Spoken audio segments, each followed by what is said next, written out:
What's happening anyway, Fintan? How is things? How's life? Good, man. Yeah, good. Keeping busy. Doing a wee tour now in October, November. October, November, and So doing 7 dates, but some ball from that, you know. But I'm excited about it, man. It's a new show. it's only Flight starting. Mare. That's what I was going to say. Flight-Mare. Is that true? You never lengthy fly, or you never flew on a plane until nobody learns how to fly? But you know what I mean. And my arms weren't strong enough to take off. I didn't fly till I was 36. I'm obsessed with flying. Same, man. So am I now. But I was even obsessed with it before. You know, I used to love sitting at airports watching planes, but I could never get on one. Like, I used to live beside the airport in Dublin, and I used to just sit there for hours just watching the planes coming in and out, thinking one day I'll be able to get on one. Flight mares comes from I used to have reoccurring nightmares when I was a child of planes crashing. So then, from then on, I just had a total phobia of planes. Like, and I used to have dreams, man. I used to have mad dreams, even as an adult before I started flying, of being on a plane and going to, say, America. And I'm on the plane and I'm like, yes, I've done it. And I'm crying in my dreams. And I'm going, I've finally done it. I'm going somewhere else. And then I wake up going, oh, fuck, I'm still here. And what's your biggest fear in planes now that the legroom seat doesn't free? I would say your height would be a nightmare ducking away up a plane. See, at the minute though, I could wrap my legs around my head and I would still love it. Because when I first got on a plane, right, I was 36, I was going over to Edinburgh to the comedy festival, and I said, right, I'm going to fly over, but I'm going to do it myself because I don't want anybody else with me, because then I'll have a pressure then if I do pull out that they'll have to. But not even that, every time you go in you feel like you need to be with someone and all this kind of stuff. So I just wanted to do it my own space, it was my own thing, and got on the plane. I'm walking onto the plane, and one of the cabin crew says, how's it going? I said, look, to be honest with you, this is my first flight, just letting you know. I don't know how this is going to go. I could be trying to chew my way through that door as soon as we get under there. Like. So got in, he goes, don't worry about it. He goes, we do it all the time. It's great, brilliant, you'll love it. So that's grand. Sat down and my man, engines kicked in and I felt the power of it. And I remember thinking, my wee Volkswagen Golf's not going to do it for me anymore. I love this power. And then it went and it was up and I loved every second of it, man. I've said before and I'll say again, if I died in an airplane, you can assure I died happy. I don't mean it going down. I mean how to take, I don't want to start a whole... Oh, no, I get it, try to take down the plane when I'm on it. That was one of the things that got me over my fear of flying, was I said to myself, right, so that was always the thing, was a reoccurring nightmare, and then that stuck through me then, you know, and obviously it wasn't a premonition, you know, but that fear sticks in you. So I said to myself, right, fuck it, if I do die in this plane, if this plane goes down and I die in it, then it is a premonition. Then there is something bigger, and this was meant to happen. So it's like, fuck it, I'm just going to go with it. Class, no, I love flying. Where have you flew since then? I've been to Hungary, Portugal, Spain a couple of times, back and forth to England and Scotland. And all in a year, because you must be only 37. You said you started flying at 36. Yeah. All in a year, you've been to them places, I'm sure. This was all pre-COVID. All right. So I missed out on a couple of years of flying then in COVID, so I had to use Google Maps then and pretend I was in places, you know, what do Street View, walking around. Where was your favourite place to go to? Barcelona. Barcelona. Yeah. I've been there too. Loved it. Love Barcelona. So, I don't know, city breaks, you must be a city break man then. No, we done 2 weeks. I don't know, I found it wild buzzy. Loved it, but I found it wild buzzy. I could do 2 or 3 days in it whenever we were, I think, where did we stay? We stayed just outside it and came in and out or whatever, but we done 2 or 3 days. I don't know, I didn't mind it, like I did like it, but we done, what part of Hungary we in? Budapest. Budapest, I ran their marathon and me and Paddy done that there, and I thought it was an amazing city. I love it. It's so one of my favourite places. We went to a spa day there, you know the way they have their ancient spas, and we went in the morning, you're there all day. Man, I would fly over there just to do that in a day and fly back at night. No bother, it was amazing. We never even got around to doing them too. Oh, after a marathon, man, that would have been class. What about the rec bars? Were you in them rec bars? We're in the rec bars. I thought they were unreal. I thought they were class, like, they were class. Paddy actually knows a boy lives out there, so he took us around and done everything with us, but we never actually done them. He was put off that, I think, because he done a Turkish bath and thought He says when he done a Turkish bath, it was the taxi man got out of the taxi, came in and took him in and started washing him. He's like, well, wait a minute. Are you supposed to be doing this, or is this? Do you know what? Yeah, that doesn't sell it, all right. Taxi man, imagine the taxi man starts scrubbing you down.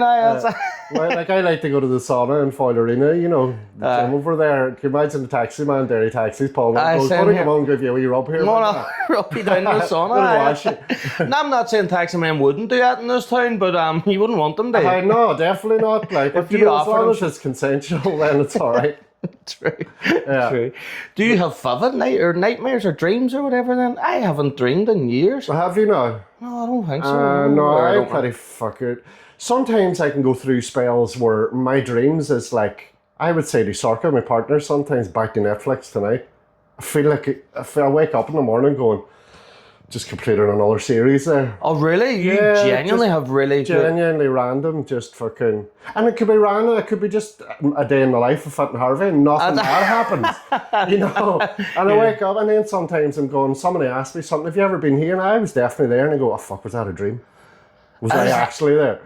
Is that how vivid they are? You would genuinely believe you've been... and sometimes meeting people, you know, or, you know, say meeting you now, and maybe I've got a wee feeling of, geez, something happened between us, but wasn't it? No, it was a dream. Well, you're not really here, you're still sleeping. Do you know what? I wouldn't be surprised. I would not be surprised. No, that's mad, because I genuinely, what do they call that when you vividly dream like that? Lucid dreaming. Lucid dreaming, isn't it? Lucid dreaming, you can sort of experience and you're conscious that you're dreaming.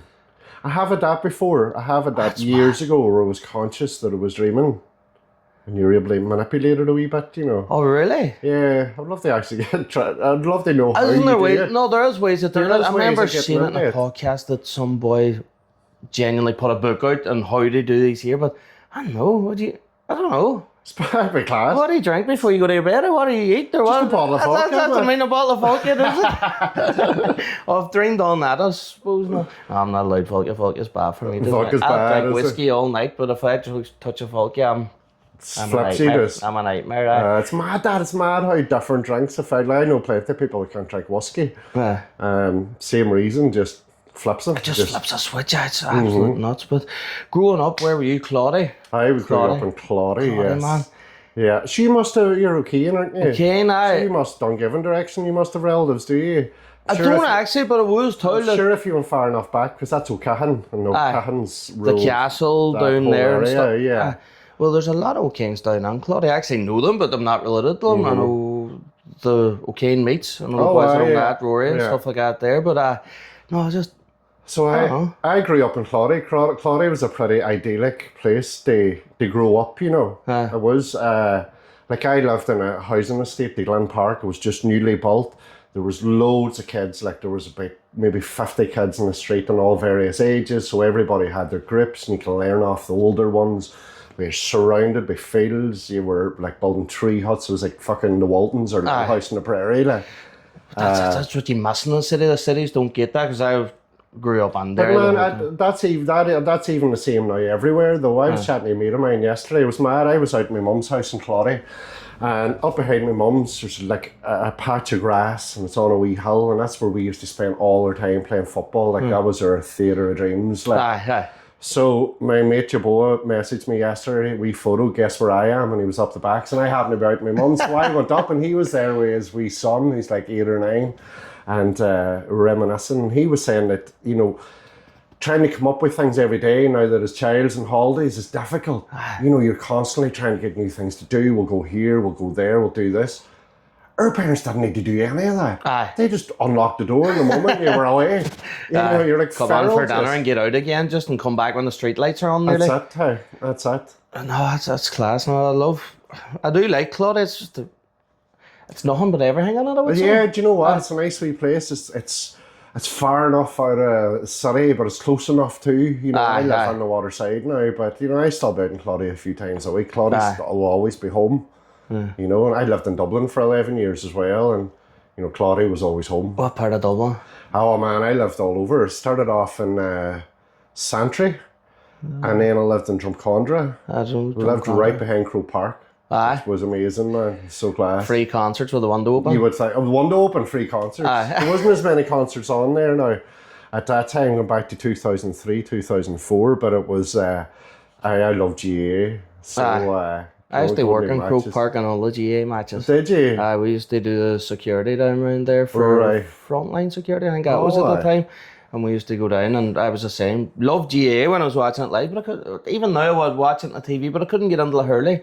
Oh, right. And we done them matches too, but we were, what was it? I think the last match I actually done was when Donegal and Mayo was playing, and Donegal won the Sam. Oh, yeah. It might have been the last time they won it too. A couple of years ago, yeah.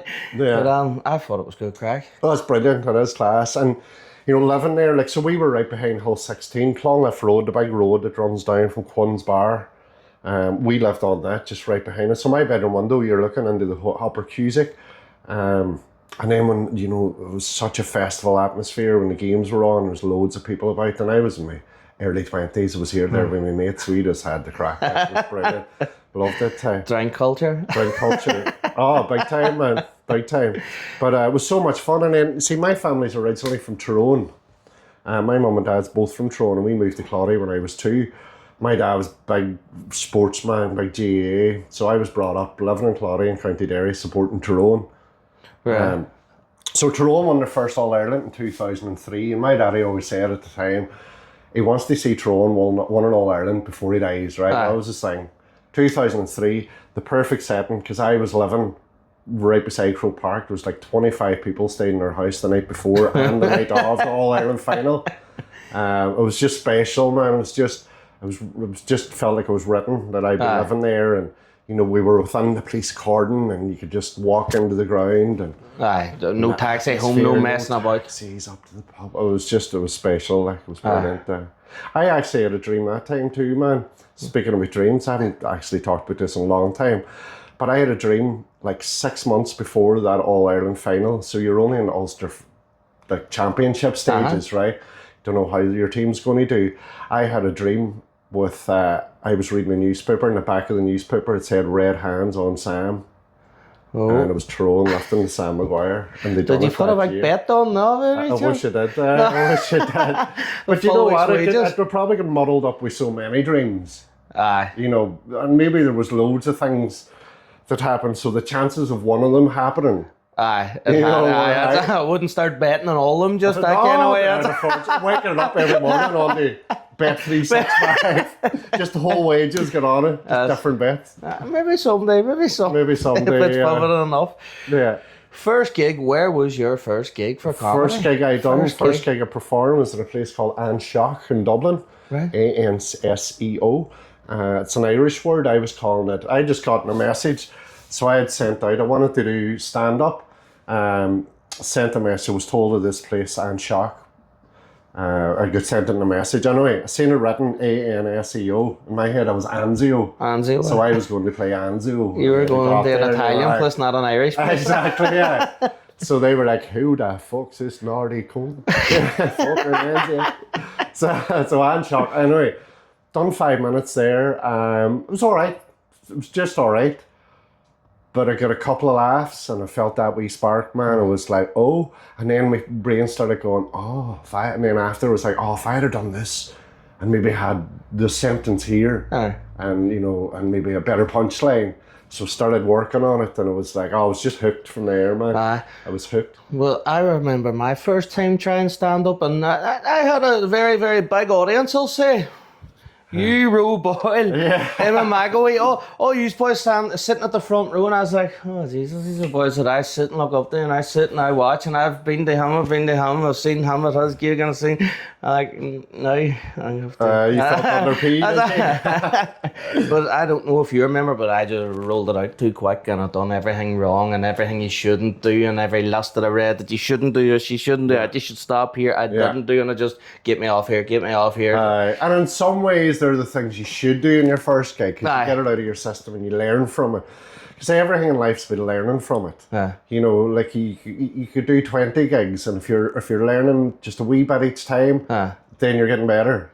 True. You know, and after 2 years, you're going to be going, holy shit, I'm actually not too bad at this now, you know. But it's what you want to do. If it's what you want to do. It is what I want to do, and I'm great at the writing side. I'm able to write it. I'm laughing at the stuff. Maybe people wouldn't. I don't know, but I'm great at that part of it. But then when it comes to performing it, I seem to I go too quick.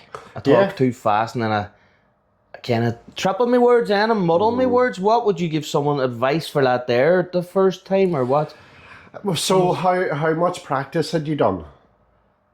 Would be the first thing. Do you know what? The first one, not too much. Now this past while, I've been on here, believe it or not, and talking to myself, and I do find that there, but I haven't been willing to go back now and put it out there. So that's my next thing now. I'm going to have to go and step up even to Rory or whoever, whatever, and see. Yeah. But then again, do you want to keep doing your first, second, third, and right up to 10th in the same place? Is that... It doesn't matter. Does it matter? Doesn't matter at all. No. What you're doing at the moment at the start is finding out who you are as a stand-up comedian. It's finding your pacing. It's finding out the kind of comedy that you like doing, how you interact with the audience, or how you feel with the audience there. You don't even have to interact with the audience that early. It's just getting comfortable. It's just getting comfortable. It's getting comfortable in what you're writing. And again, learning from it each time. But I would say with rehearsing makes such a difference. See that when you're speeding along. You're speeding along because you're just trying to get through it and you're trying to remember the next bit and you're trying to... I've been there, I've done it. Like, everybody's done it. So you're trying to remember the next bit. You're trying to get there as fast as you can. But if you have it learned, you could take your time with it then. You know you've got everything there. It's going to come out. You can stop midway. 3 seconds when you're on stage is going to feel like a minute. If you're quiet for 3 seconds on stage, it feels like a minute. And I remember I used to feel like fucking redness in my cheeks coming on off. But now I'm like, I could stand for a minute and just look around at people and getting comfortable. Because that first time I done it, I think I was meant to be up for 5. I might have done 2.5, but I felt like I was there for 20. Yeah. And I was like, but I think at that game, my problem was I got through everything I wanted. I had a half decent in my eyes for first time, 5 minutes, right? Yeah. I got through that too quick and then I had nothing to fall back on. But how do you know when to recycle a joke or just say, right, that's it now, done, that's me Do done. it a couple of times, man. Do it a few times, and if it's not getting laughs, then it's not working. See, my thing was what if I go to Bennigan's again, say the same jokes again, the same people's in the crowd again? Well, do you know what I mean?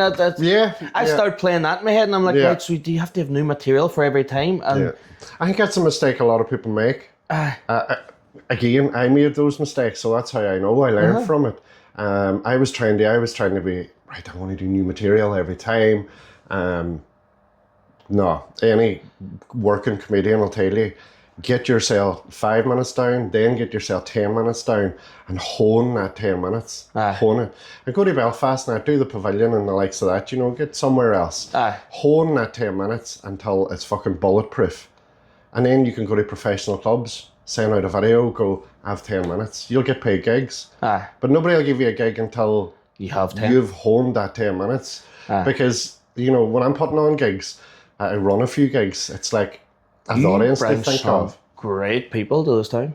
You bring some great. I've been at a few of your gigs, to be fair, and I'm like, how's he doing it? What's he have on him or her or this or that? I think you're blackmailing her, It's just a wee bit of blackmail. A wee couple of photos that I have stored. But I've been gigging with these people for years. You know what I mean? So they are kind of friends. Yeah.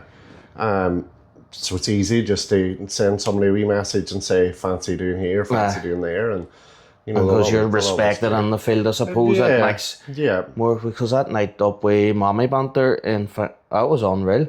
Like, there wasn't, like, sometimes you go and someone has an off night. I don't think anybody did that night. Which one was that in the Malvern? It was Malvern, it was one of the best comedy gigs I've went to, and I'm not going to lie when I say it genuinely was, because I think the biggest, most underrated, maybe he's bigger rated than the other people, I don't know, is Eamon McElwee. Eamon McElwee is unbelievable. I heard the same jokes probably out of his mouth 10 times, 10 different ways, and I've laughed every single one. Yeah. And I was like, I love a self-burn. Yeah. I think he's a keen master of self-burns, because the abuse he gives himself is unreal. I do think I don't know, maybe he's not underrated, maybe he's massive, and I just see him locally, so I think he's just a local fella. Maybe he's everywhere around Ireland, I don't know. But he's well rated for anybody that's seen him. Aye. But Eamon's very much like, Eamon wouldn't be into like, I hate it, but you have to be on the social media thing. You have to be pushing that, and you have to is that what it is? Driving yourself on and getting yourself out there and all that crack. So Eamon's happy enough just plodding along, doing fucking killer sets. And I mean killer sets. Smoke and Eamon's got a sort of alternative style. There's not many alternative comedians in the north of Ireland are on the scene.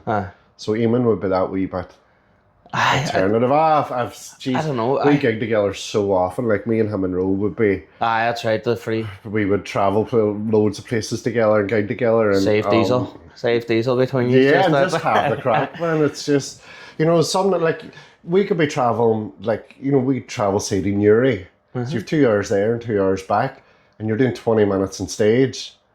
So like you're doing 2 hours in the car. 4 hour round trip for 20 minutes on stage. So you're having all the crack in those 4 hours off the stage, and see some of the things you talk about in them 4 hours. Do they ever make the set then last minute? Have you ever? Or maybe the 2 hours. Obviously, you're not driving back to drive up to do it. Yeah. But on the 2 hours on the way up, have you ever said something? You're like, that would be good. I'm going to try it. Oh, definitely, definitely. And you're chatting about things, and do you know that's such a big thing as well when you're writing and meeting people and having the banter and having the crack with people, and then your brain starts getting into that wee creative thing, and then you think, oh fuck, I have a wee joke actually that wee tagline there will go with. Aye. What was the best kind of one you came up with on stage? Have you ever been on stage and be like, I'm going to try this here because you've seen someone in the audience? I know you don't. Do you do crowd work too often? Well, I MC. So I know, and the MC, I write enough I've seen you MCing, but it just means, see, with your set. With my set, I do some. I do some. I'm trying to think. I want to bring more into it.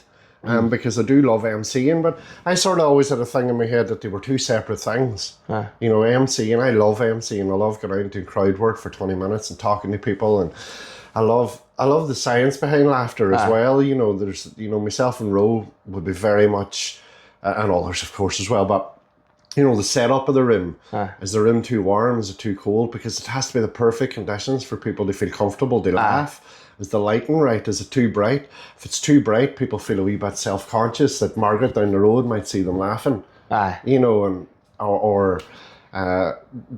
if the ceiling's too high in the place, can be another thing because the sound can get a bit lost in it. And you look, Andy, all those kind of stuff. Man, so people that think that you just throw a stage up and go up and start chatting, that is absolutely, I know for a fact it's wrong, but just some people do think. Yeah, 100%. And then even down to MCing, like a good MC at the end of the night won't be remembered. And that sounds a bit odd. Right. It's not the MC's job to go out and be the star of the show.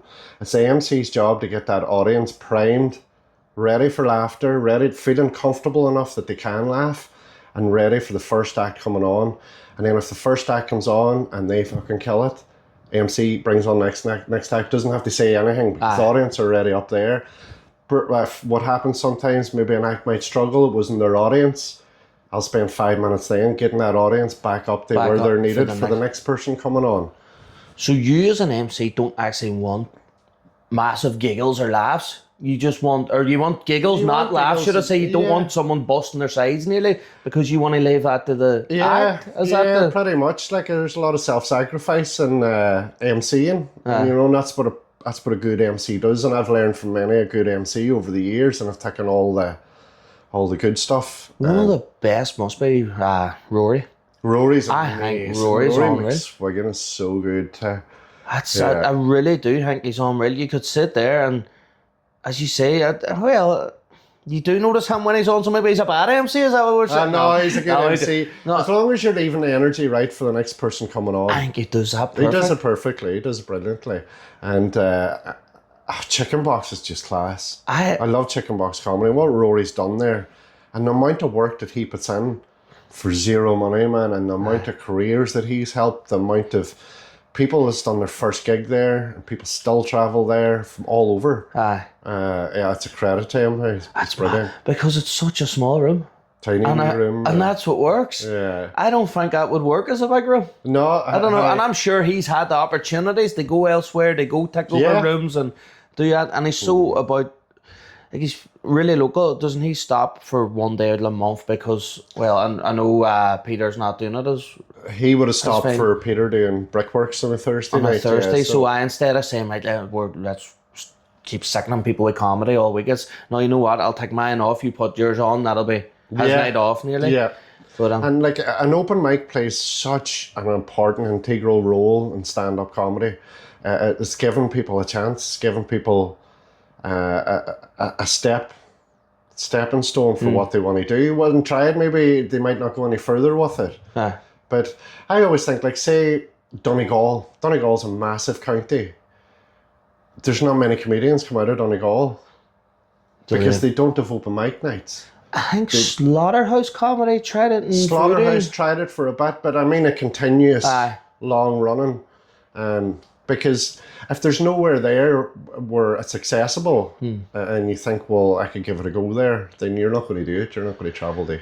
Do you see, right, so you're saying they're not going to travel to Derry likely all the time, but do you see a thing that, because I've slightly noticed it myself, so Derry and Belfast comedians kind of stick to their own and the dubs kind of stick to their own. I know you do all jump on each other's, but see if you were to go down to an open mic in Belfast, would you be as welcome? 100%. You probably would, but man, someone starting off. I've been quite a few years on the circuit, you know what I mean? So I get on anywhere. I get on with everybody anywhere. I don't feel that. Historically, Derry and Belfast, politically and everything, does have it feels miles apart, and we're the forgotten cousin down there, you know, so maybe that could come in there a wee bit. But the North of Ireland scene is so welcoming, you know, all over. So going to Dublin, I actually started doing comedy in Dublin, so it's still a few contacts down there and that. But from what I hear, it's a different scene down there. It's very split. It's very fractured. So if you do one comedy club down there, you can't do another. Is that the way? I was in the Laughter Lounge in Dublin, and who to see, what do you call him? Laurie Dean. Have you ever seen Laurie Dean? I haven't seen Laurie. I've seen clips. I haven't seen him. We've seen him in Dublin, and he is hilarious. Yeah. So he is, but there was a pile of Dublin comedians on before him. Yeah. I think dubs are hilarious. Oh, I don't trust the accent, so I think that's... it always plays in my head. I don't know why. I hear the Dublin accent, I'm like, I think you're a con man for some reason. I don't know. No one's ever had so that I just don't ever trust the Dublin accent for some reason, but I think they're absolute hilarious. Yeah. See, when I moved to Dublin when I was 19, and so the same thing, you always have these things in your head. That I remember the first time going to Dublin on my own without my parents, and I was fucking shit myself, man. I thought everybody was going to rob me and mug me. You see all the news about it. Maybe that's what it is, because it's the capital here, and you're seeing this happen in Dublin or that happen. So that's probably why I'm always kind of any capital city. But then when I moved there, man, it was weird then, because I was walking down the street and I was full of confidence and I was saying hello to everybody and we're drying day of the day, you know. People in Dublin are, who the fuck? They don't They're just walking on. You find that in a lot of capitals too. Yeah, that's it. You're on about MCing, right? But see, being a support act, how important is that then, the next act coming on? Because you've done support for some, like your Mammy Banter, or Paddy McDonald, things like that. Yeah, Cole Murphy, Tim McGarry, a whole lot.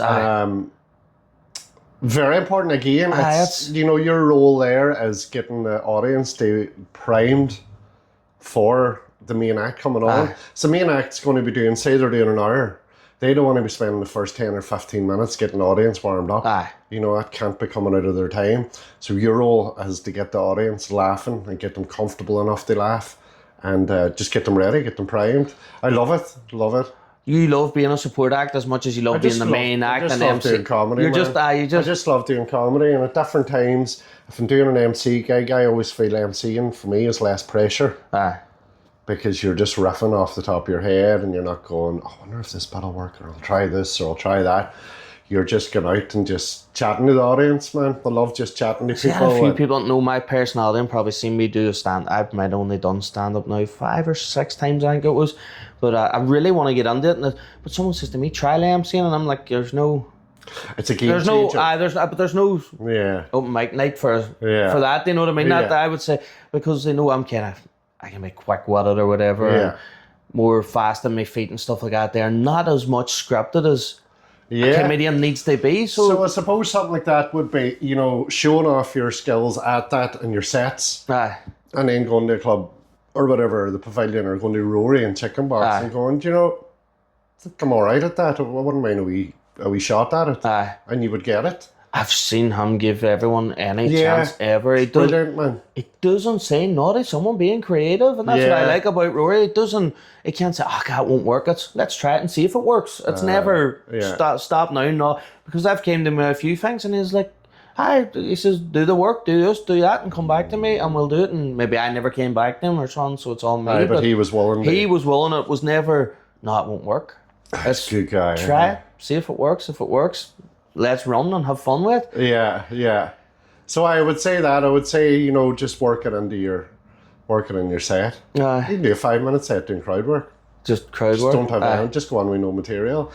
What can happen then sometimes though, not to put you off, but if you're on Chicken Box and Rory's done 15 minutes of crowd work, and maybe another 2 acts is going to come on doing a bit of crowd, by the time you come on, everybody's fucking rung out. That's that.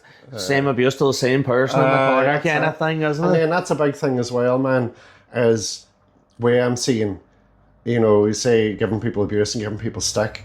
You don't want anybody to leave there feeling like they've been harassed or was an attack. You know, and you could say cheeky, funny things, but go, I'm only messing, had a crack. Hope you're having a great night and all, and you know what, I'm not picking you anymore. You've been class. Let's give them a round of applause.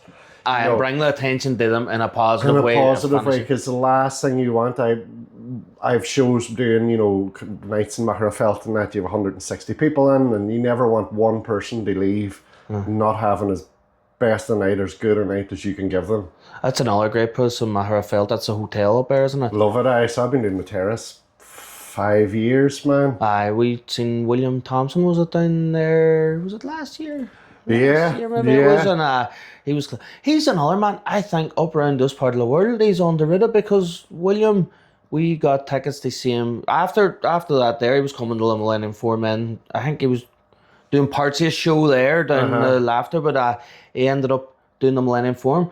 So I was like, I have to get tickets for him. He is excellent. Another man that's great at a self-burn. You might see a theme here, but so we went, and he didn't get the main stage. He didn't sell enough to get the main stage. I'm like, how? It's weird, like. He is unreal, I think. Well, he's one of the best on the circuit, without a doubt, like. He's absolutely amazing. I was like, we got a message from the forum saying, listen, it's split up now to 2 times, and it's going to be in the side room and blah. I'm like, how? Like, that's because I think that was his last one and stuff like that. There, maybe people travelled to see him as well, because I know we did, and I don't know. He's another man. He's underrated, but I think it's absolute class. I definitely think Wally's going to fucking, like, he's up here anyway. But I definitely, like, Wally's still young too. Like, Wally started very young, so you know he's a lot of years' experience under his belt, and he's still young. He's still a long way to go, like. So who do you see coming up in the ranks? Do you know anyone now that's kind of starting off, or maybe haven't been heard on the circuit yet, but you see massive potential on? Other than me, obviously. Other than yourself, of course. I can't think off the top of my head. I do love going nights to Chicken Box where I go, like that. But then what happens sometimes, you never see them again. So I've seen people I went, holy shit, they're good, like. And then they fall off the face of the planet. Maybe they just wanted to do it once. And they're gone. We done yet again, we went to Rory and asked, there was a couple of girls wanted to do it. Who was it? Janners, Claire, Rosie Patton. I'm forgetting someone, but I'm sure they'll not fight with me for it. And there was a couple of girls, and they were there one night. They watched Chicken Box, and they were like, we would love to do this here, but we'd be feeling intimidated if there was other people on. They asked Rory, is there any chance we could have like a girls' night? Do it with just the girls, do it with just starters? Rory straight away, no bother. And they all did. And out of that, there was I'm trying to think of the other person, I'm forgetting. But anyway, out of that there, they all smashed it. Brilliant. And I was like, wait a minute, this is all their first times, and every one of them smashed it. I don't know if it was the atmosphere Rory created for them, saying, I'm not having no big acts, I'm not having nothing, it's just users. Or I don't know if it's the fact that they have it on them. Yeah. But no, see, I was gigging elsewhere. I remember that night. I was gigging else. Can't remember where I was gigging, but I wanted to go to it because we need more female comedians on the circuit. Like, we need more. And I would love to see them. Are they still? I haven't seen them then girl since. Are they still? Not one of them's done it since. And I'm telling you now, if you ever I know they're busy. I know they're doing stuff. They've other projects going on, but I would love to see them. You know, just doing more stand up. See, Claire, right? She was the most nervous. Maybe she did do performing. I don't know. None that I know of offhand. But this was her first time ever doing stand up, and I'm telling you, there was a professional standing up on that stage. Don't get me wrong, Janners, Rosie, they have massive stage presence. They've done their acting, they've done this, they've done that. So they were very confident. Their jokes were excellent and they nailed it. But for someone that had, what I don't think had any of that, and they go up and I was like, she smashed that. Love it, love it. What do you reckon? We should reach out to them and try and get them to do another night in Chicken Box? 100%. A night you're free. A night I'm free. You sit in the front and put them off like you done to me. Yeah. Well, I think what I remember, I can't remember the first joke I told. I do have it saved in my phone somewhere, but I remember doing it, and I don't know if you lads at the front was laughing out of being nice or genuinely laughed, but I was like, oh Jesus, how do I make it? What the fuck? How am I going to do it again? I remember you having fun. I can't remember what it is. I barely remember other people's material. But I remember the feeling I got. I remember you were funny. You know. But I know I like writing them, and what was it? I think it might have been where it says me and my wife was playing doctor or something like that there. And it says, so I rang her that morning 100 times. I went outside the room and waited on her for half an hour. I went in, lasted 2 minutes and went away again. Kind of. So something like that. I think I was out there. But I think it's a great premise. So I would have laughed at that. That's all right. So it was a genuine laugh. But I think that's what it was. But I'm colourblind, so I have that niche. And I started writing a couple of jokes about me being colourblind, things that I do when I'm colourblind, stuff like that, which are genuinely true. When you get angry, you see green. More or less.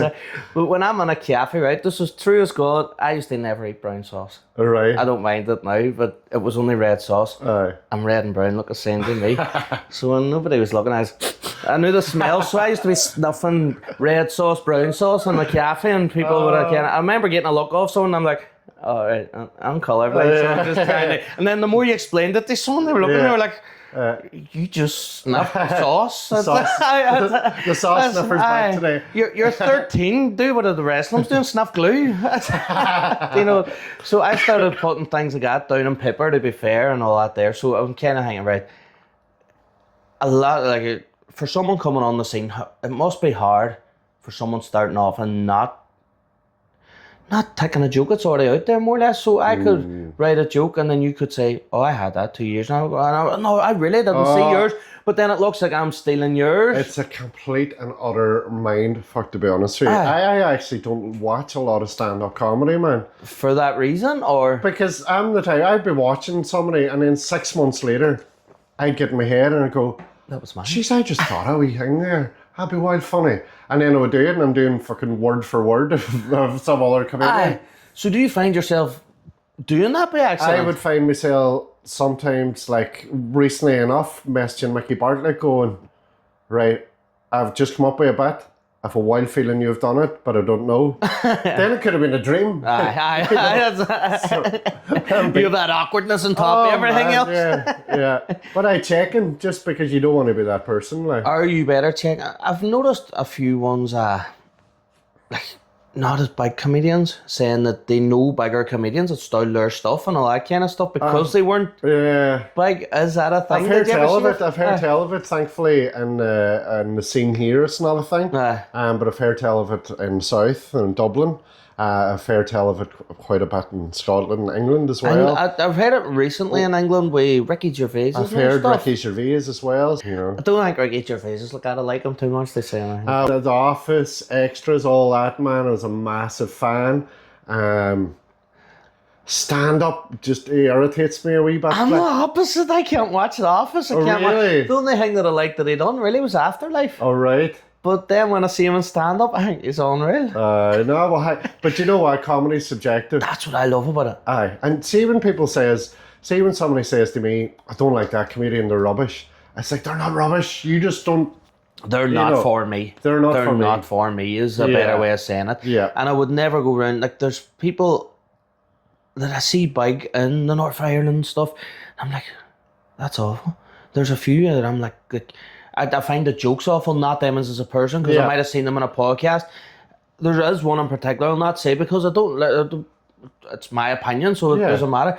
But there's one fella, and I'm like, I see him do his jokes, and I'm like, you're not funny. But then I see him in a podcast, and I'm like, you're quick, you're witty, you're hilarious. So I can see that being someone, like, if someone's quick and witty like out there, and people turn around and say, oh, you should be a comedian, you're funny.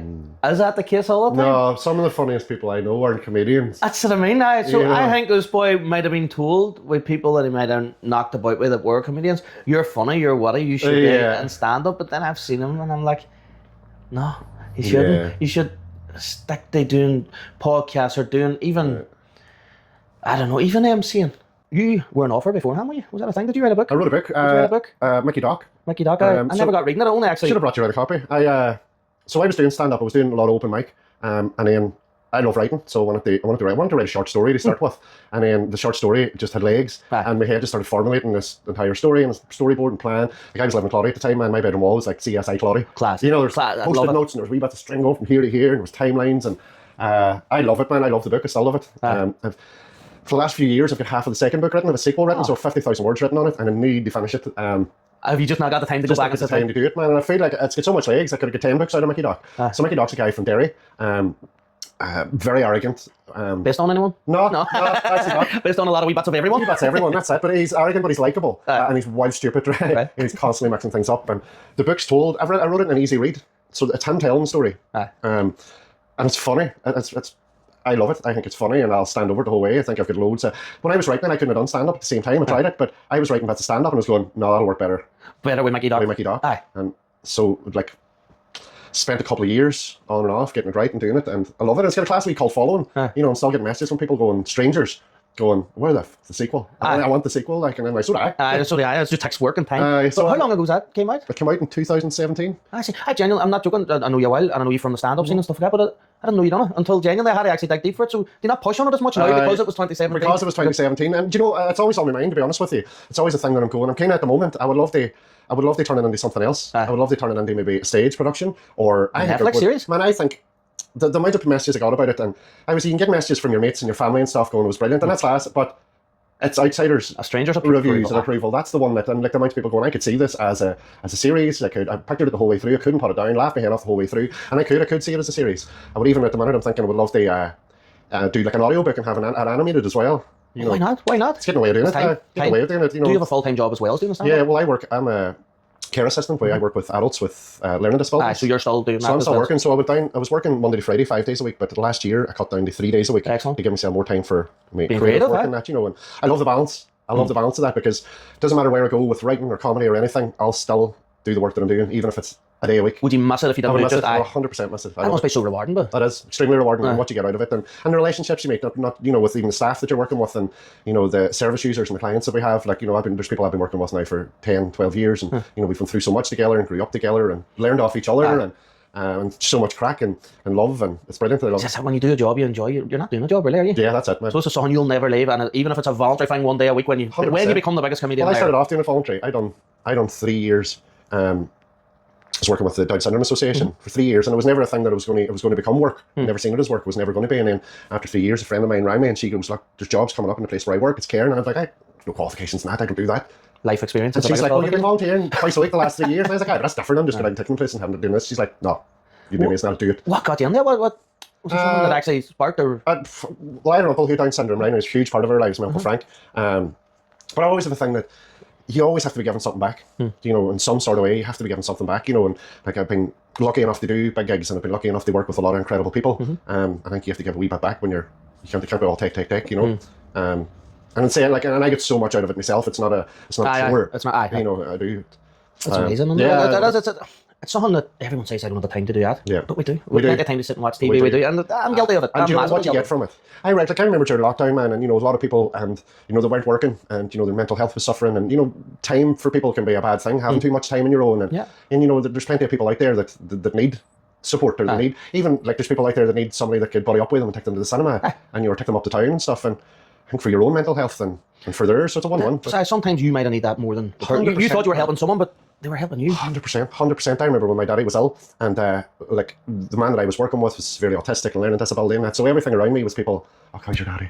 You know, and they were genuine and they wanted to know. But all I was getting was, "Oh, poor Fintan." None of that with the person that I was working with. Everything stayed the same. It was just It was the same, and it was normal. Well, I volunteered to do a play this year, right? And I wanted to do this too, to help with the stage presence and stuff like that there. So to me, it's me volunteering being selfish in a sense, because I want to do it.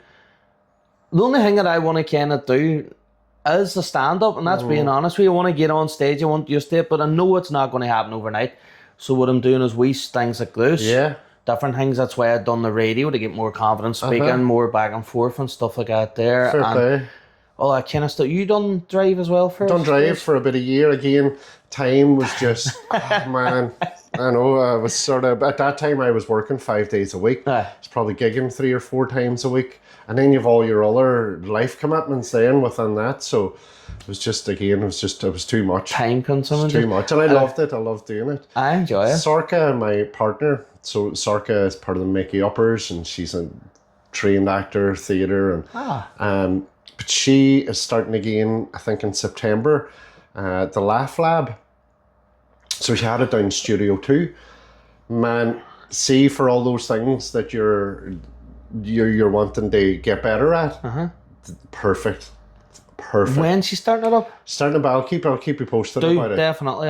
It's open to everybody. It's open to everybody of any levels. I found it so helpful, man, myself. So and where's helpful. she doing this now? This time, or does she have a place in I think it's going to be in Studio 2. Still Studio 2, yeah. They put on some great things. She does a lot of improv work.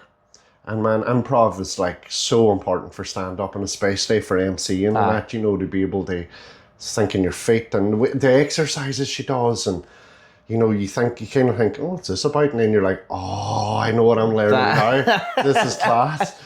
Yeah, I get so much out of it. But anyway, has she been doing that a long time, has she? And has she? Well, she's been, again, she's Sorka trained in the Welsh Royal Theatre of Drama and Theatre, whatever it is, the title is. And she's a lot of skills, and she loves comedy too, man. So she wants to pass on. Hey, that's absolutely amazing, to be fair. But I'll keep you posted. It's good. That's fun too. It's good crack. So like Margot would go, and Connell, and Darren, and you know, that's good mix, and it's good crack. And Darren's another man too. He's hilarious. He's brilliant. He's so just funny. When it's some of the stuff that comes out with, I don't even think he finds them funny. Someone laughs does that make sense? It's like that funny uncle that turns around and he says, "Son, you laugh," and he's like, "Oh, it was funny," and then he laughs with you, and you're like, "Whoa, what did you just create something, Ken?" You know what I mean? He's one of them natural people. It's funny. That it does work on the stage for him. Do you know what I mean? And he's another man I've seen and heard the jokes and all else here, because he's perfected it. I didn't realise how many times you have to do the one set. I know. Because I've seen yours, I know some of yours, I've got great laughs out of yours as well, and I'm like, but I shouldn't be laughing. I heard that before. I know what's coming, but I'm laughing. And is that more the performance side of it coming into effect, would it be? Yeah. So it's not. When I started doing comedy, I seen behind the curtain, you know, and it was like, because you sort of grew up thinking comedians are getting up on the stage and they're telling these stories. They might have written them before the show, or they might have just thought of them, but that really happened on the way to the show. Yeah. So when you see somebody like, say, doing the Millennium Forum, and they're doing an hour show, like they've spent an entire year of going around clubs practicing that set. I remember the first time I seen it. It wasn't long after I'd done my first set. Tommy Tiernan came into Ann Shock, the club that I done my first gig in. So I was maybe a couple of months in at the end. So he had contacted all the clubs in Dublin, open mic, everything. It's like, I want to do 15 minutes in each. And he went in and just tried material. And he would have just went to the next place then down the road and goes, right, that didn't work, right, I need to work in that wee line. If I move oh, geez, if I move that word from here to here, that might work better. Right, I'll go and try that now. Go on and try it. Okay, my wee notes. Okay, so that did work, that didn't work. Right, I've tried that 5 times now, that's gone. Does he nearly try and do that in a 1 week? Is that what you mean? A lot of them would do it in a 1 week, you know. But what and would then be they your would process spend on months. A lot of the same, but when you're a big act like that, you can get 10 gigs in a one night. You know, they would close a pub and put you in the corner just for you. Exactly. So it's the same process, same idea, just smaller scale, I suppose. Do you do things like script reading? Kind of would you sit around the table, let's say we row, we aiming, with stuff like that there, and sit there and bunch off each other that way, or do you prefer having to sit on as an audience it's something and that rate you afterwards, or maybe you don't like them written you, or it's something that we've always talked about doing, but we never go around to doing, to be honest with you. But a lot of my process would be, so when I write, and then I'll practice it, and I'll maybe set up a wee camera stand and record myself, and I might have a fucking tin of deodorant as a microphone, and I'll stumble my way through it, and I'll forget where I'm at, and I'll be grabbing the notes and be going, right, then that, and then right, go again, and I'll do it again. And then the more you do it, the more you're comfortable doing it. Saying the words and getting the words out. Maybe sometimes Sorka will sit on the sofa and she'll be my audience. But it's just getting it all right in your head. It's getting the flow right. So then when you get on stage, then you're able to perfect the flow. You're not worrying about the words. The words are there. The words are going to come out. They're all there. Then you can have all the gestures and where you're standing and the energy you're putting in and the gaps between words. You can work on all that on stage. You can graft that. And you were saying you were in Rose Plus last night. You are very energetic, like you say. Yeah. You are. You do use you. I seen you make a use the full stage or the full platform you're on. Rose is a wee stage. It's a palette. How do you go from that to this? Yeah, but you know, is it easier, or can you do it with the upper body then without the feet moving? Or I actually love that too, man. I love that. I love going to. I love just doing it different. You know, suppose it's like a band, maybe somebody going and doing an acoustic set. It's different, but they love it the same. You know, so it's just standing, and I had the mic on the stand the whole time. And is there certain jokes you can't do like that? Well, some jokes say that. I suppose there's a joke that I'm doing at the moment where I get down on my hands and knees. It's part of the joke, so I couldn't do that, but I had to sort of mime it and imitate it without getting down on my hands and knees. But it's different, and it's all them wee things, man. It's all polishing. It's just always learning. It's always learning. It's like never thinking, oh, geez, do you know what? I'm actually all right at this now. It's like, no, I want to. Yeah, you want to keep getting better. You want to keep improving. You know, and it's putting the work in. Fair enough. That does hit, and that's what I need to do more of, to be fair, putting work on behind it and stuff like that. And then I travelled this country the length and breadth doing open mic nights, you know, for years, for no money. You were out money, you know. I didn't drive at the time, so maybe getting buses to places, and I went and done the Ballinamore Festival in Leitrim, right? They had a wee open mic thing going. So I travelled from Derry to Leitrim. I wasn't driving. It was a Thursday I was heading down. So it was on Thursday, Friday, Saturday night. And I had a tent backpack with me. All unpaid, this? All unpaid, right? Made my way down. So I got the bus from Claudy to Derry. Got the bus from Derry to Omagh. Got a baller bus from Omagh to Enniskillen. And then there was a bus from Enniskillen to Ballinamore that leaves at 4 o'clock on a Thursday. One bus a week. Right. On the way to Enniskillen, we get stuck behind a fucking slurry tank and a tractor, right? Missed the bus. So I'm standing in Enniskillen after 3 buses going, oh, fuck. Thumb out. Walked onto the main road, started thumbing it.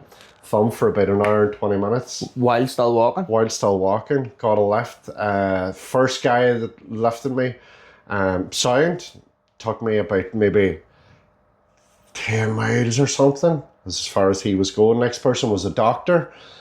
Took me another direction, getting closer. Next was 2 guys from Cavan.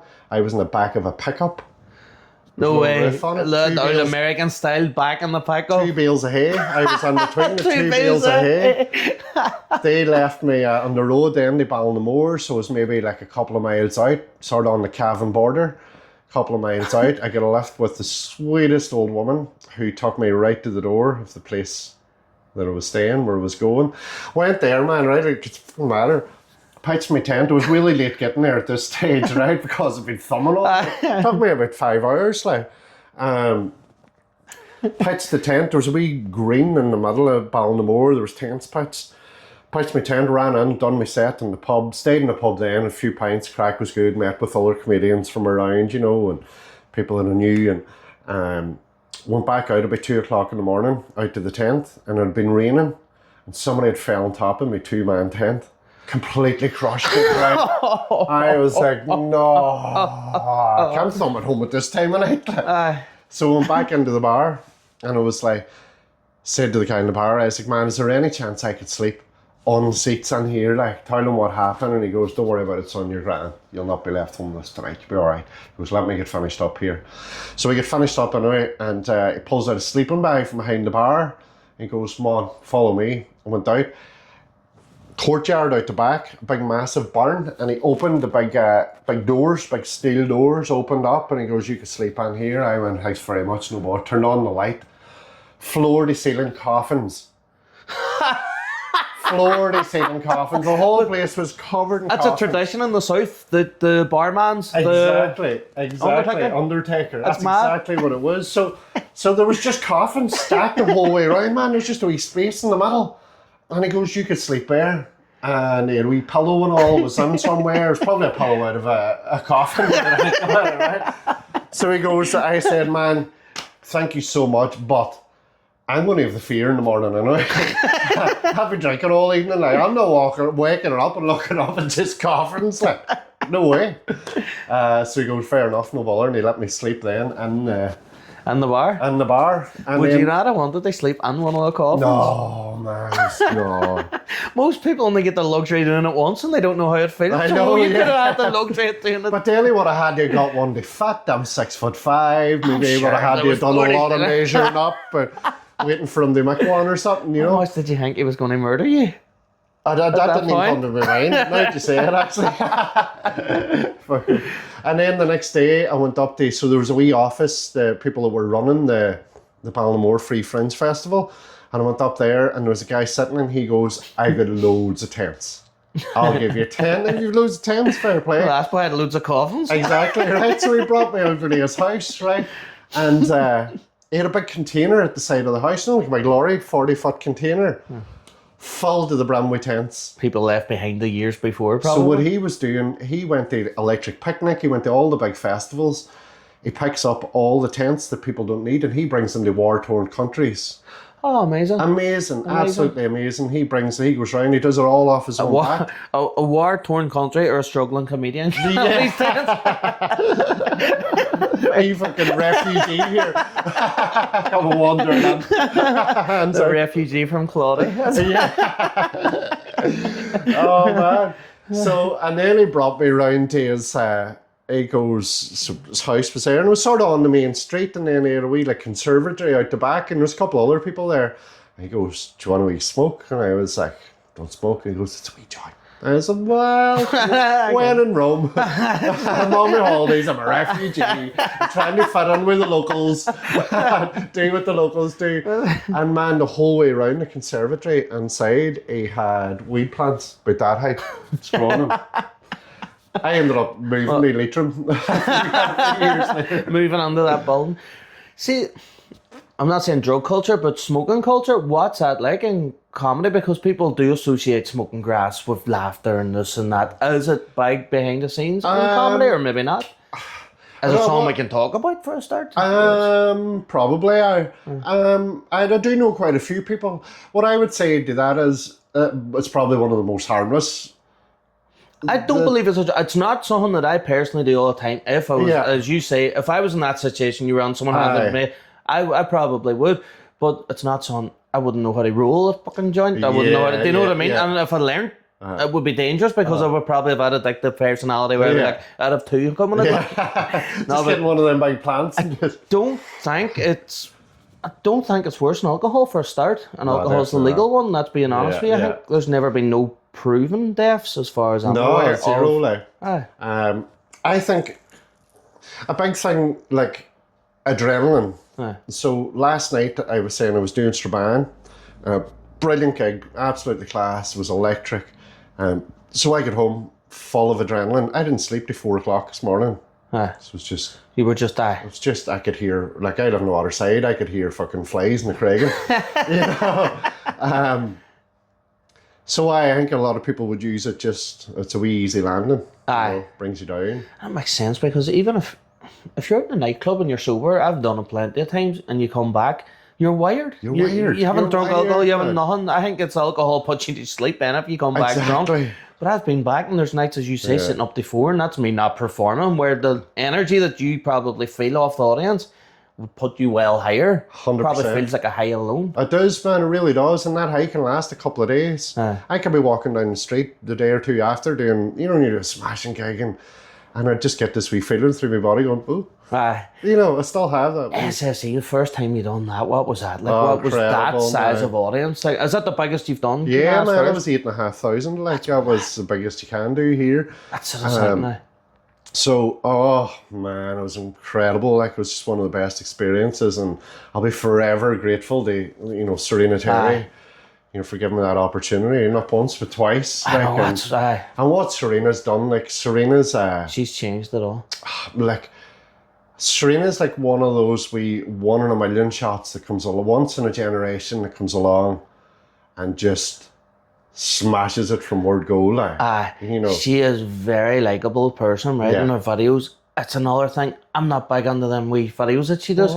See her stand there. The first time I seen her was the night that you invited us up to the Maldron.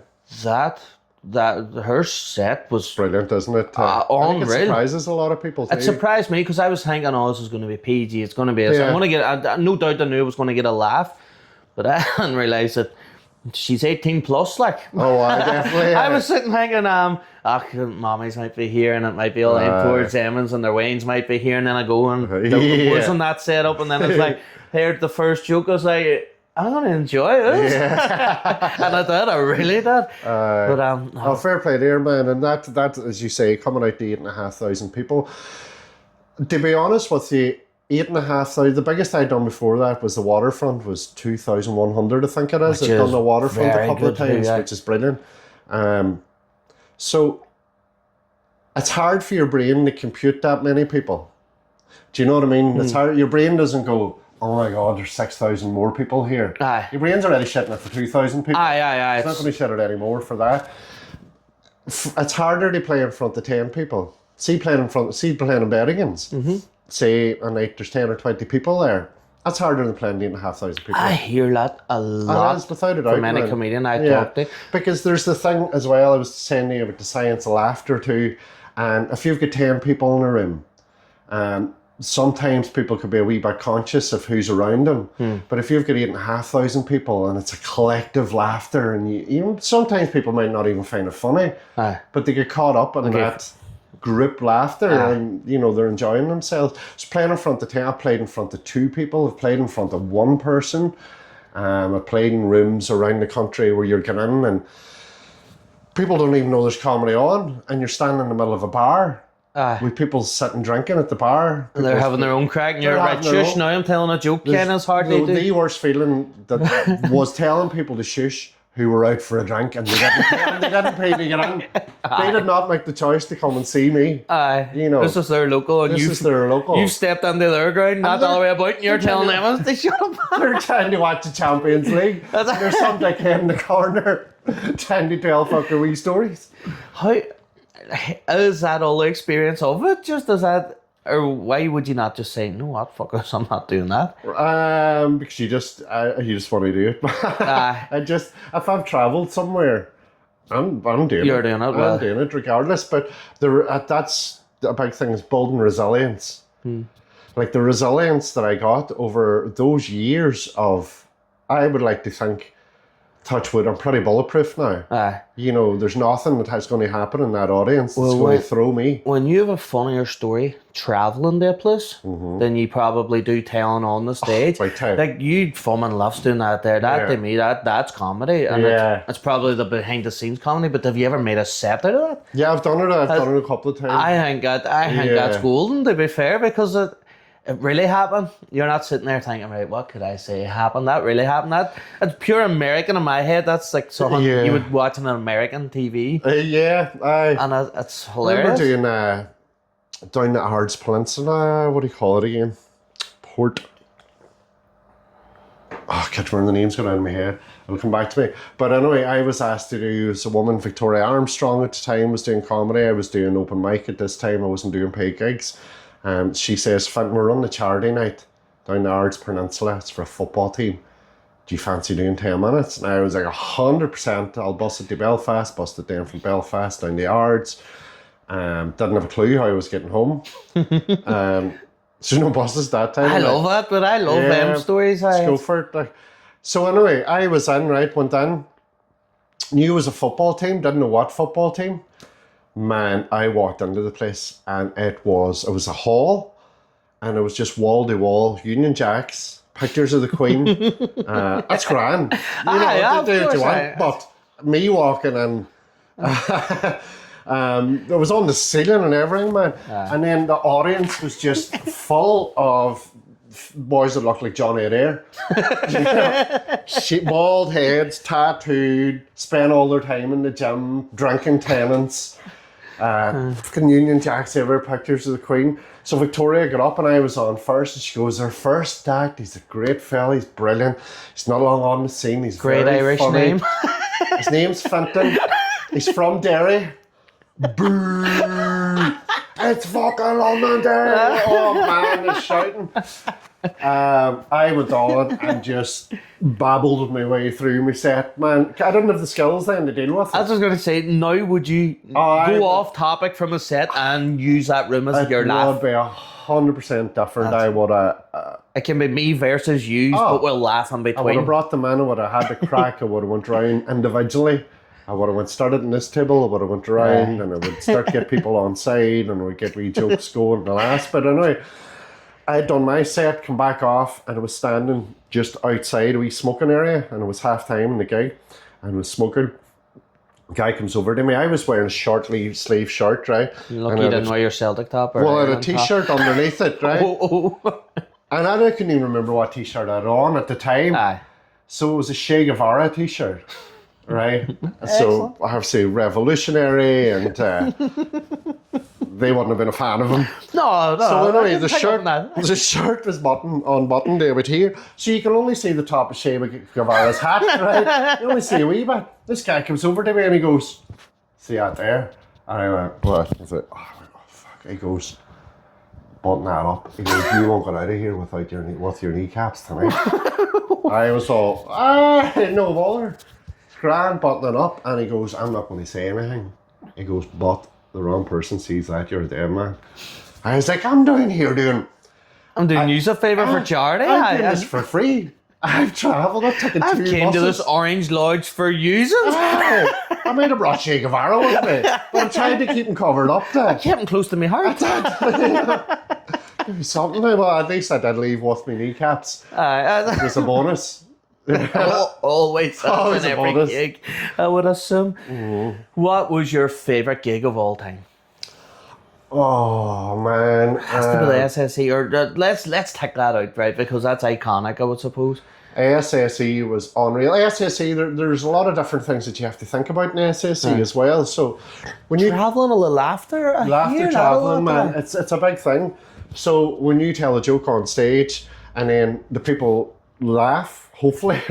So then by the time the people at the back of the SSE Arena, their laughter gets to the front, you could be starting your next joke. So then... Do you have to ignore that or embrace that? You have to wait for that laughter to get this. You have to give yourself an extra couple of seconds. So that was on your mind. You're on a big stage of... The biggest stage, the biggest stage, yeah. So you're trying to... How do you keep that in the forefront of your mind? Yeah, man, again... It's fucking experience. It's experience and all those things and all those crappy gigs and all those mental gigs and the resilience that you pick up with that. It's picking up resilience, and being able to slow things down is a big thing as well. You don't need to hear about footballers. Great footballers can slow things down. They don't look rushed, or they don't. A great midfielder can make it look easy. Make it look easy. So being able to slow things down, because everything's rushed when you're on stage. you know, if panic starts to set and your heart rate goes up, you're panicking and you'll rush and but being able to just slow everything down and maybe just have a wee look around and do that there and look around. And what the audience gets from that is this guy's in control. Confidence. He's got confidence. He's in control. And like the audience feeds off you and you feed off the audience. It's a two-way street. It's a two-way thing, you know, so they'll make you feel comfortable and you make them feel comfortable. They have to trust that you can do what you're signing up to do. Exactly. But the first time you heard that laugh coming back, is it immediate from the front and it's extended from the back, or does it take time to even travel from the front? It's weird. It's like a wee rumble coming from the back. Oh, really? Like a train coming at you. You're not ducking and trying to avoid it. So the first time then, so the SSE would be up there, one of the best gigs. I remember doing a night in Kosh one night, man, and I was supposed to do 20 minutes and I ended up doing 35 minutes. That's a great layout that they have. And it's just one of them gigs, man, just smashed every bit of it. Was that the night Shane Todd was on? Yeah. I seen you at night. I was up I was up at that Shane was on first. That was a brilliant night. I found that baffling that he came on first. He wanted to get away. He needed to get away, you see. I understand that, I understand, but people pay for him. You think he's going to be the last person on. I know. And you'd think that would make, I've seen him now, I'm away. It didn't. It didn't. People stayed, people enjoyed it. And you know what? And we had Ian Thompson, who would have been our opening act. We put Ian into the headline act. And smashed it, as you know. Ian smashed it. Ian's brilliant. Like, and so that's another thing as well. So like the likes of Ian, I would like to put myself in there and Row and that. There's levels. You know what I mean? There's levels in everything. And I think it's important, whether it's sport, anything you're doing, is to find your level. You know, don't try and be up here when your level's here, Ken. Yeah, find your level, work on it at your level, and if that's the level you're going to get to, be happy with that. Be happy that you're doing it.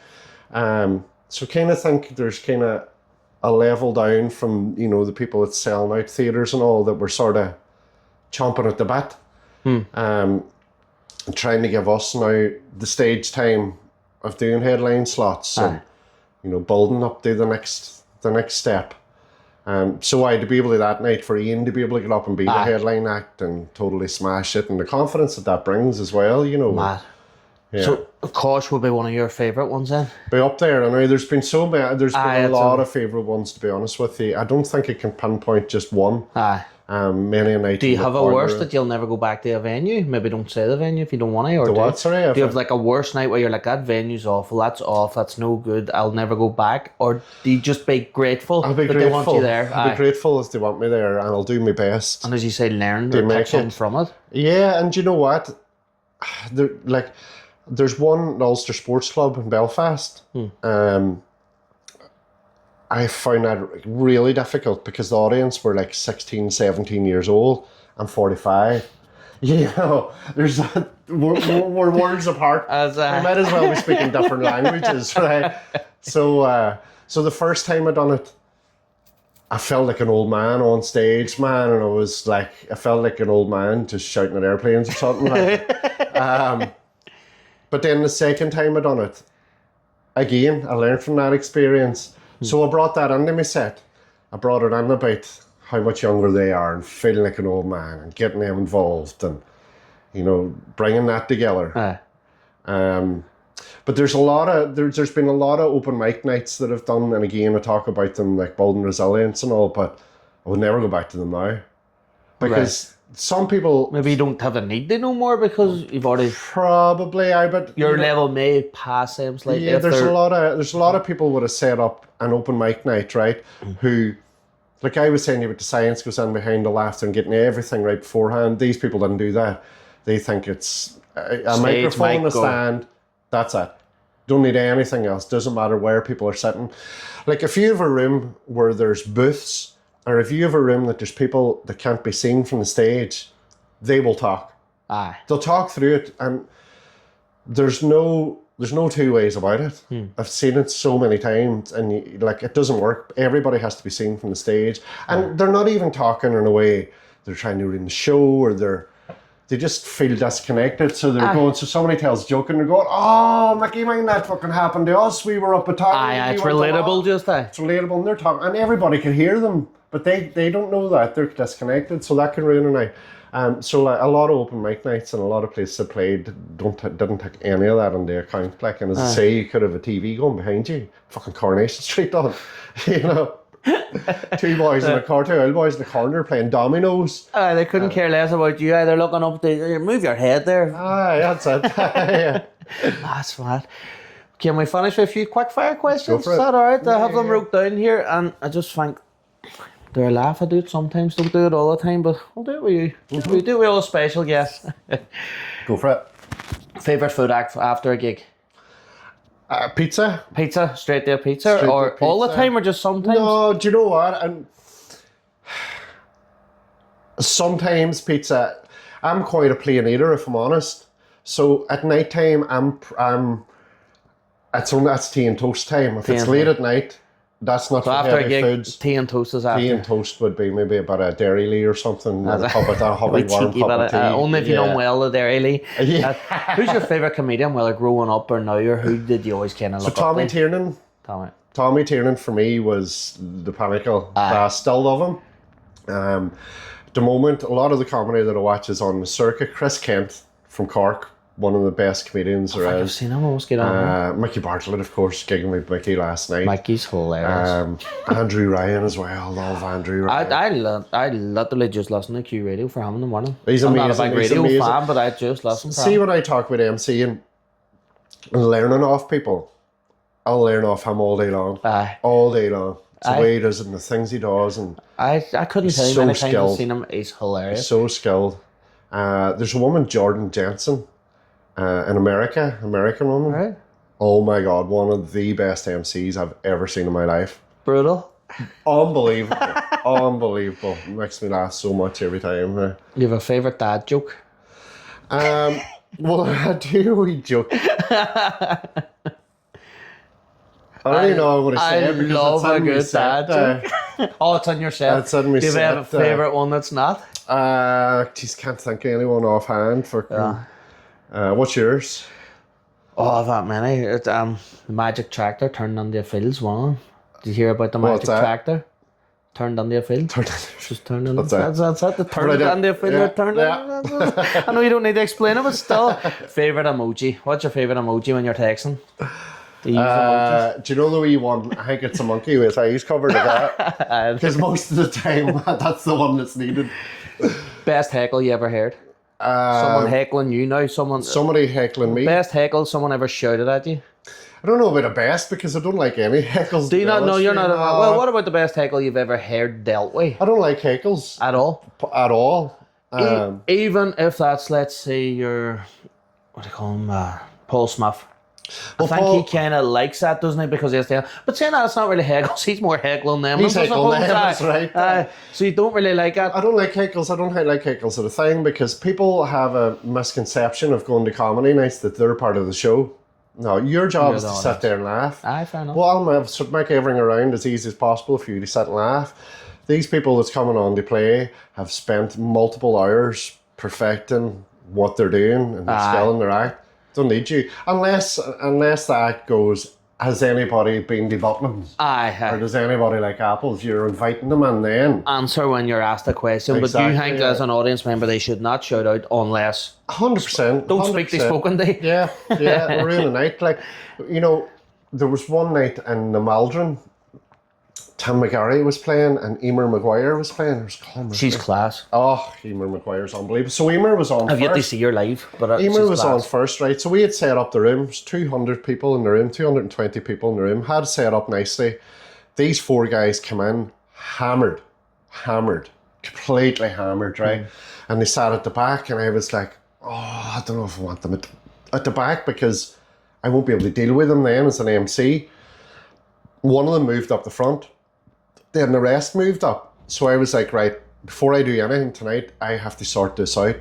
They were messing, they were punching each other and they were noisy and they were rowdy. And as soon as I got on, they were talking and just being drunk, right? And they didn't know the etiquette of a comedy night and they were too far gone to understand it. So I was like, So I'd normally do 15 minutes off the top, and I was like, I know this is going to take a wee bit longer tonight because it has to, Emer was on first. I wasn't bringing Emer on to that. They have to deal with. So started off, man. I said to the guy that was the drunkest, I was like, "Are you all right, man?" And he goes, "Aye, don't worry about it. Just keep you going, but like, keep you going." I was, "Thanks very much." I appreciate that. Your approval means a lot. I was like, "How long have you been drinking, man?" "I've been drinking since 5 o'clock." "Been drinking since 5 o'clock? What the fuck are you drinking? It's 8 o'clock and you're pie." You know, and then I was like, "Man, I'm just going to give you one wee opportunity, right? Just one hit. Any more talking after that, I'm going to have to ask you to leave." It's like, we've too many people here to pay good money. We don't want you ruining the night. Try to be nice, try to be. Started again. So it spent a bit of time. I didn't want to spend... There's a thin line because you don't want to be giving them too much oxygen either. Because they'll feel like they are a part of the show. Exactly, man. So I was trying to work with other people over here, but maybe come back. And then I was like, right, how much do I hit them? In terms of with put downs or whatever, you know, when I was saying earlier, you don't want to have people insulted or leaving the place, but I was like, I'm trying to bring this guy down a couple of levels here. Managed to get him to leave after 15 minutes, man. And then the other 3 guys stayed. I was like, right, are you going to be cool? They were like, 100%, we're sorry. We're going to be good. We were good the whole way. They're taking you serious now. Taking you serious now, and your man left, and he cursed and he blinded the whole way out. Like, but is there a shame in asking security to remove someone or something like that there that's spoiling the night? Yeah. There's not, isn't there? And some people say it, they think, it's definitely... if it needs done, do it, and don't waste time doing it, as you say, or you'll be wasting time all night on them. 220 people paid £15 a ticket. You know, their night can't be ruined by somebody who can't handle their drink. And as you say, it's not just a £15, it's a babysitter they may have paid, it's a travelling, it's a drinking, they're doing it. It might be their one night out a month, or in 6 months. You know, and it's, again, I always take on the responsibility of, I'm trying to make these... You're an entertainer, I need to entertain. Trying to make these people have as good a night as possible. And then Emer said to me, afterwards, she won't mind me saying, she was like, "Fintan, thank you so much." She goes, "I was terrified at the back of that room that I was going to have to go on to them guys." She goes, like, Emer wouldn't be, you know, Paul Smith type who would people. So she was so grateful that was sorted before she went on, you know, and again, making it as easy as possible for them. And that's your job, as you say, as an MC. That's my job. As an MC, or even setting up. Troy Keane would say, it's your job. It's your job. It's your job. You says you're a plain eater, but do you eat chicken boxes? No. Well, best chippy in Derry. What is the best chippy in Derry? I wouldn't be a while. Where's your favourite place to eat out then? Where's your favourite? Do you know, if I'm restaurant, we'll go restaurant then. If I'm getting a takeaway, it would be Chinese water fortune roast duck Cantonese style, because it's plain. There's no spices. There's no peppers. There's no onions. Plain. Man, I've got the palate of a 16th century Irish peasant. Do you know Paddy Manman? I know, I met Paddy in the He says he's were chatting in the sauna a few times. He's the exact same as you. We must go for lunch sometime. The most boring lunch ever, just between I know, two. Man, that's what I like. That's my thing. Well, I know, I go into places, or if you're going to somebody's, man, the pressure of going to somebody's house for dinner. I'm not knowing what they're making, because I don't eat onions, I don't eat peppers, and I feel like a fucking wean, right? They give me heartburn and all, like, I just don't like it. So I'm coming on, and then they put down this beautiful meal, and everybody's going, "Oh my God, this is so gorgeous. How long have you spent in this?" "Oh, 4 hours. Here's me picking fucking peas out, picking out onions, picking out peppers, and I can't eat in front of people I don't know. Can you not? Nah. My body will just tell me I'm full up. Oh wow. That's weird. I went, me and Janners hosted a gala over for Team Hope last year, and they thought they were doing me a favour. "We bought you a wee plate and blah blah, and come down and sit and eat with us." And I was sitting there, and it was sitting there where I was like, I'm not hungry, I can't eat, but I didn't eat all day thinking, right, I'll make myself hungry. But my body's weird, it'll tell me more than my mind will, because even using the bathroom out of the house, I couldn't go number 2 out of the house. All right, my body physically will not let me. I'll sit in a toilet in a restaurant for an hour, and I would have to get up. My body just, psychological it's weird. Even in a urinal, if I stand in the urinal and someone came beside me, it would just stop. And you'd be like, right, piss off. I know you're not looking, I'm more looking at you as if when are you going to go? So I look like the weirdo looking at So when there's people about, your body's going, okay, nothing in, nothing out. I've locked down here. Shutdown mode, just 100%. But who's the funniest person you know off stage? Who's not a comedian and you probably even get the odd wee line off them for this? My brother's very funny. And my family's very funny, you know. You find that? And were you even the class clown at school? Were you growing up the funniest one? Or? Not at all. Growing, like I had somebody a couple of months ago that I went to school with, and they were like, man, out of everybody, I did not think. I was shy at school. But I used to have a thing, I would have been quick-witted, but I was shy. So something happened in the classroom, and I would have a wee funny thing and say, but not many people would hear it. But the person beside me would hear it, and they were a loudmouth, and they would say it louder. And the whole place is in stitches, thinking they're the funniest person in the world. That was my laugh. You know, I took it. And in my head, it was mine. You know, I wasn't jealous of them. I was like, well, I wrote that. You know, I started it, so I got it. But no, I would have been... Just around families, the funniest... It normally is. The funniest places I've ever been, that's wakes. Yeah, and I'm sure you're the same. I remember somebody saying an Irish wake is better than an English wedding. I thought that was brilliant. You should have said that on stage with a Queen's head everywhere and all these Union Jacks. Well, you might have weddings, but we have wakes. There definitely wouldn't have been kneecaps. Yeah. Have you ever forgot a punchline on stage or really tossed yourself out? Oh, really? Last night, yeah. So you've... yeah, man, I just took a wee brain fart and...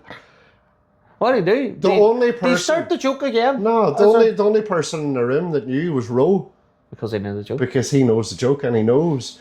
So, for all intents and purposes for anybody in the audience, I held out that couple of seconds longer before saying the punchline. And it worked. But in my head, there was two words that just would not come to my head. Again, experience, all that. I was able to take a wee breath, get in my head and go, right, Fintan. And it came. And I said it. And everybody laughed. And they laughed, not thinking. But Ro goes, well, you fucking forgot that. Are you better moving on or moving back? Are you better saying, right, with there, fucked up, I'm going to start this again? People love audience. People love you being honest. You know. And there was a time, it was a couple of years ago, same sort of thing, and I just went, oh my God, I fucked that up. Do you know what the worst one is, man? See when you get to the punchline and you realise you forgot the setup halfway through the joke. Which is integral to the punchline. The punchline makes no sense. I forgot to say he was wearing a dress kind of thing or something. And you're like, so you get to that and you're like, and you're about to tell it and you go, I haven't set this up. So you have to just go. So you have to just go. Whoops! Totally left that bit out. Like, what I was supposed to say earlier was that person was wearing a dress. So if I had said that, what I'm saying now is going to be funny. So we'll just keep going, and then say it. But that is coming with the experience, as you say. Like, if I done something like that, I would freeze and I'd be like, and here we are, Rory McSwiggan back. Do you know what I mean? Yeah, and I've done that. I have done that. That's being honest with you. There was a time I went up and I started off yet again, and there was a kind of... Rory was chatting to someone at the front, and they were all student doctors and nurses or something like that there. And I was like, oh, I have a joke that might work for lemons, right? Yeah. Because it's very controversial, and I like a controversial or a self-burn kind of thing. And I was like, I've never done it before, Mum, I'll try it. And it did work, and they did laugh, and I was like, oh, for fuck's sake. Yeah. But what was it? I was like, great, these are all doctors and nurses. Like, what's your stance on abortion? And they're like, whoa, wait a minute, we have to go with the rules, but we have to find. I'm like, right, well, I'll tell you mine instead of you telling me yours. If it was my wife personally, I would be absolute deaf against it. I wouldn't do it with a wife, but if it was my girlfriend, my wife was going to find out about her. Jesus, she's getting an abortion. That kind of thing. And they were like, and they'd laugh, and they were like, all right, he's being lighthearted. He's not just going to attack us on fucking... very controversial. Which I thought was all right. I don't know, but it might need work. It might need a premise, but who would play you in a film? Sorry. Who would play me in a film? Wow. I I've never really thought about that before, man, and I have heard that question before. Obviously, people have been asked, but who would play me in a film? Probably, what do you call the guy was in the Royal Family?